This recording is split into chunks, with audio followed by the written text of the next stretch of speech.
Big boss live അപ്ഡേറ്റ്സിലേക്ക് പോകാം. Big ബോസിൻ്റെ കണ്ണീരോടെയുള്ള ആ ഒരു വാർത്ത വന്നിരിക്കുകയാണ്. ഇനി അനുമോൾ, അനീഷ്, അക്ബർ, നെവിൻ, ഷാനവാസ് ഇവരാരും ഒന്നുമില്ല. ഇനി നമ്മളിനി ഒരു ലൈവും കാണില്ല, എല്ലാത്തിൻ്റെയും അവസാനമായിരിക്കുന്നു എന്നുള്ള കാര്യങ്ങൾ ബിഗ് ബോസ് പറഞ്ഞിരിക്കുകയാണ്. വെറും 1.5 മണിക്കൂറിൽ ഉൾപ്പെടുന്ന എപ്പിസോഡുകളായിരുന്നു പ്രേക്ഷകർ കണ്ടുകൊണ്ടിരുന്നത്. അതല്ലാതെ നിങ്ങളെ കൂടുതൽ കണ്ടുകൊണ്ടിരുന്നത് ഹോട്ട്സ്റ്റാർ വഴിയായിരുന്നു. അതിൽ നിങ്ങൾ ചെറുതും വലുതുമായിട്ടുള്ള ഒരുപാട് തമാശകളും ഇണക്കങ്ങളും പിണക്കങ്ങളും എല്ലാം തന്നെ ഉണ്ടാക്കി കഴിഞ്ഞിട്ടുണ്ടായിരുന്നു. അതിൽ ചിലത് സോഷ്യൽ മീഡിയയിൽ തന്നെ തരംഗങ്ങളായി എന്നുള്ള കാര്യങ്ങൾ ബിഗ് ബോസ് പറയുന്നു.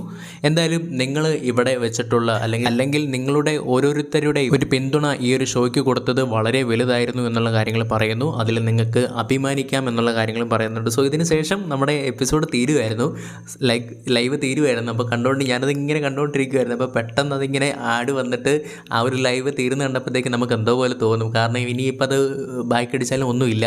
അങ്ങനെ അനുമോള്, ഷാനവാസ്, അനീഷ്, അക്ബർ, നെവിന് എല്ലാവരും അങ്ങനെ ഓർമ്മയായിരിക്കുകയാണ്. അതായത് നമുക്കിനി ഒരു ലൈവ് കാണില്ല, ഒരു 24/7 ഇല്ല. ഇനി അതെല്ലാം അടുത്ത വർഷത്തേക്ക് വേണ്ടി നമ്മൾ കാത്തിരിക്കണം. എന്തായാലും എല്ലാം അവസാനിച്ചു. ലൈവ് അവസാനമായി കണ്ടവരായിരുന്നെങ്കിൽ അഭിപ്രായം കമൻറ്റിലൂടെ രേഖപ്പെടുത്തുക.